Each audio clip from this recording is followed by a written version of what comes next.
Thanks a lot, James. So my name is Rémy Cottin, and I've joined Agar like 3 months ago.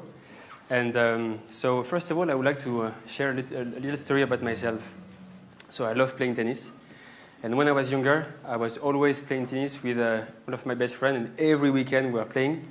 And his style of playing was getting through my nerves. I was all the time losing because I was only focusing on actually winning. I was just trying to win the game, and I wasn't trying to actually play better. So weeks after weeks after weeks, I started to change my approach.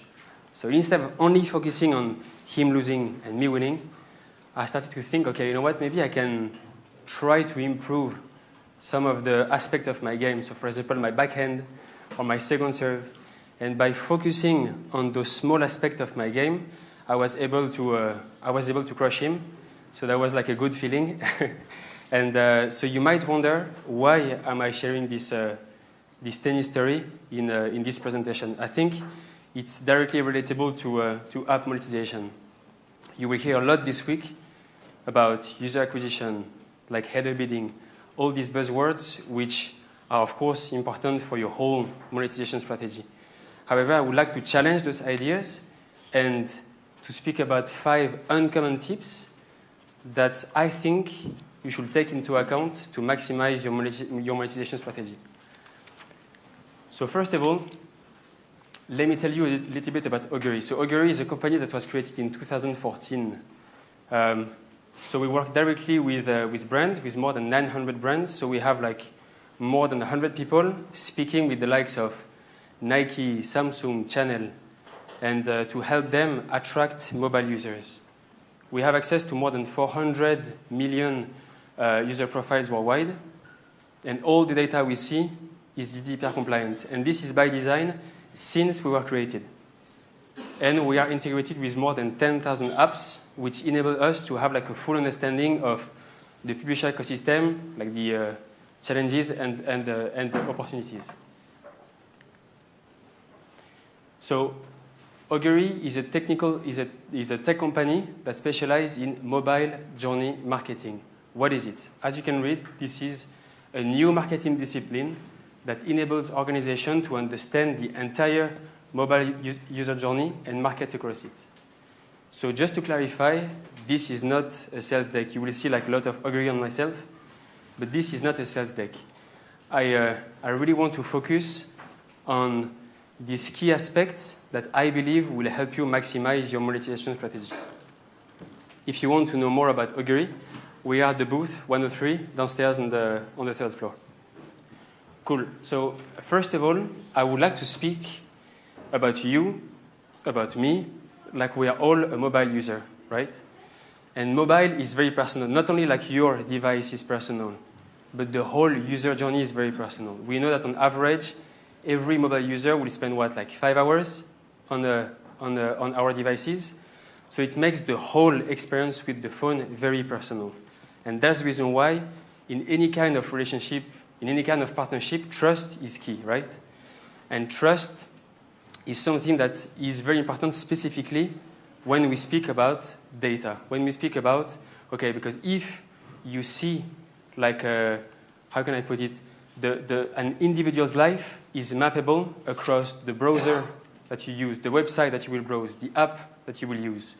So understand the interests, behaviors, and intentions, and you will understand the human behind it.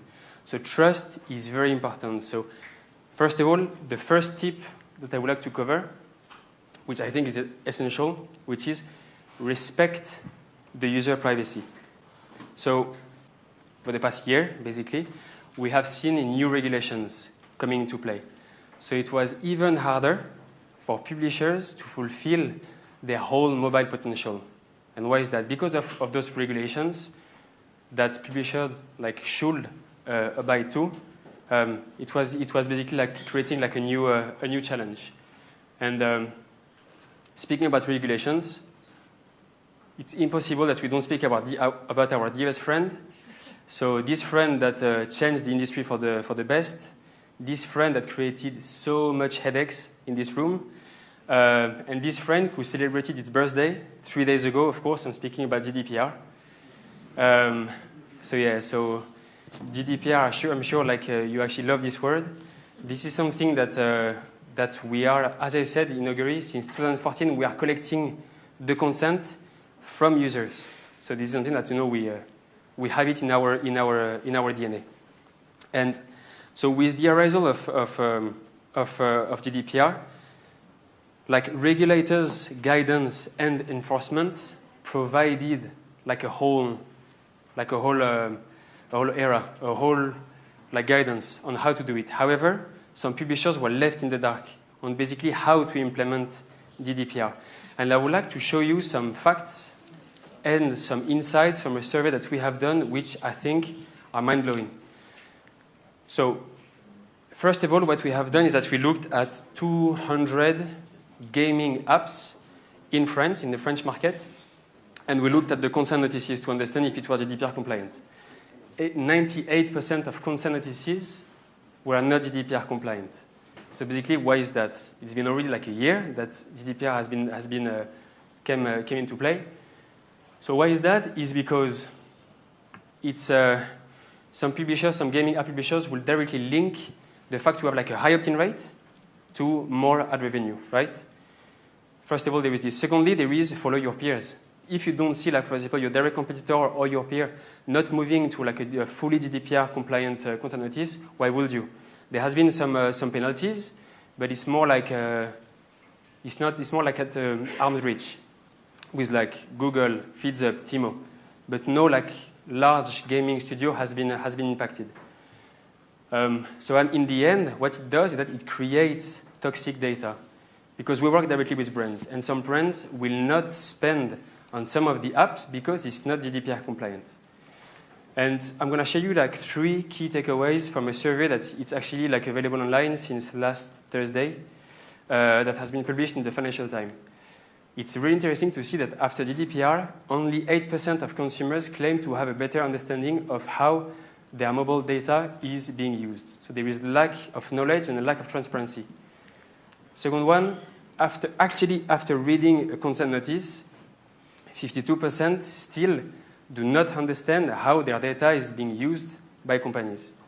However, when we ask them, when given like a clear and fair choice, 71% of users choose sharing their data as their preferred route to access content. So basically, there is like a massive dichotomy where users, like 71% of the users, and we are speaking about 280,000 users in like US, UK, France, Spain, and that's it. 71% of users actually chose to share the data, to access the content. However, after reading a notice, 52% only understand what's happening. So there is like a big need in the market to actually address that point, and that's the reason why I'm speaking about it like in the first point. So here are some examples of what we see in the market. It's not at all like a blame game at all. It's just to show you what we see in the market. First of all, so this is an example from those are live examples. So we see like consent notice where there is no refuse button and there is no clear explanation on what's happening, what the data is being taken and why. A second example from like a music streaming app in France, where here there is like a better notion of what data is being taken. However, once again, the user needs to accept, to give its consent, to be able to go through the app. Like a third example, which is more nuanced, because you actually click through the consent notice to understand clearly like what's being taken, what's being like seen in terms of data. However, once again, there is only like one tick option to actually access the app. And the last one, which is even more nuanced, because here, I mean, you can't read, but basically it says like, awesome, I support that, and here is manage data settings. So it gives the choice to the user to actually go through its settings if they want not to give their consent anymore. However, you need to take some extra steps outside of the app. So basically, it's not GDPR compliant, and of course, the opt-in is pre-ticked. So by working with the CNIL, which is like the main regulator in France, and with the IAB, we have put together like a list of recommendations that I wanted to present to you. So first of all, present a clear, explicit opt-in, opt-out options on the first page. This is like to respect the user trust and privacy. Second one, do not predict the accept option. You should give the choice to the user. Third point, the purpose should be clearly outlined in the first page. Don't mislead information and don't hide and bundle terms together. So this is our constant notice at Augury and the way that we do it. So you can see like the purposes are very clear, and you can have a full access of who is behind that, right? All the demand partners, IAB and non-IAB demand partners. And for each of the partners, here you can see like each of the purposes and what data is being taken. So this basically ensures that the compliancy is consistently upheld for the brands and for the publishers through our consent manager to actually like put and aggregate all the consent notices in one place. So I think you get it. First of all, to respect and I would say to build and maintain the trust with your users, you need to respect their privacy.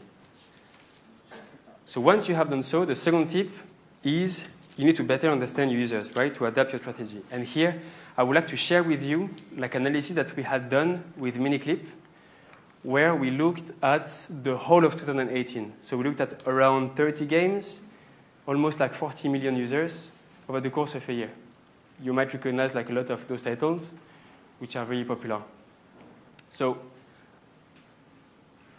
if we look at the evolution in terms of market share in terms of unique users, you can see that the picture of the market from in January 1st and December 31st is completely different. And along the way, a lot of evolutions like came into play. Of course, the arrival of hyper-casual that everyone knows about. So why am I showing you this slide? Is because having insights enables you to take a step back and look at your users, right? So how do they interact with not only within your app, but outside of your app? Here we are speaking about the whole 5-hour journey, not only what they are doing within your app. If we look at the user base with the same information, but by game title, I just put it here because I think it's mesmerizing and super interesting. But you will see like a lot of titles that, of course, you know, like speaking about Hold.io, like Mile Talking Tom, and Candy Crush Friends, like crushing the market as well. So the market is always evolving. I mean, you know this more than anyone else. And the last thing I wanted to share with you is not only like, okay, what your users are doing. It's basically how do they interact between each of these categories.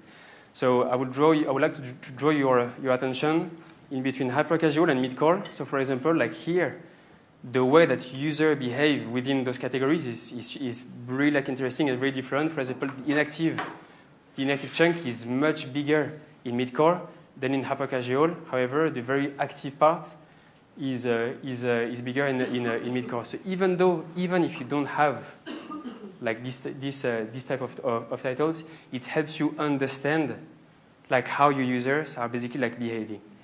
So that's the reason why we believe that active insights are super important, right? Really, really important. So this analysis was taken from our product called Active Insights. I won't dwell into it, but basically it just enables you to understand the audience, discover a new audience, but as well like access vertical and monitor information about your competitors.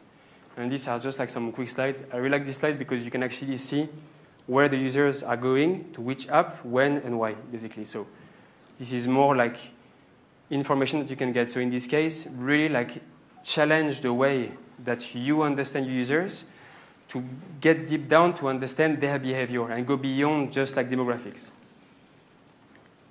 So now that you understand your users, it's all about leveraging on how to maximize like the spend actually on these users. And the holy grail is brand advertising. So like we've seen like so many app developers, of course, like they're leveraging reward video, insertials, and asking us, okay, so when brand is coming to advertising, to game advertising, right? And yes, of course, it's the holy grail, but you can see, and we can see, that actually like the mindset is changing. Before, channel only wanted to be shown in cosmopolitan, the guardian, because for them, context was key. They wanted to make sure that they are seen in brands that represent them. However, right now, and thanks to the work that we are doing, like the big brands are actually understanding that the same user that will be on Cosmopolitan will be the same user on Candy Crush, for example. So it's all about the user. And so here the tip is definitely leverage and challenge your mediation partner to get access to as much brand as possible. Right now, we are seeing these kind of apps, right? So these apps are great, the likes of Machine Zone, Cross Install, that provide like very high CPM. Why is that? Because they have a great way to understand and to attract new pools of users, which makes sense, right? However, it can have like a bad effect on your user retention. I'm not saying that because you play this app, you're gonna get out of the app and delete your app to actually solely play on this game.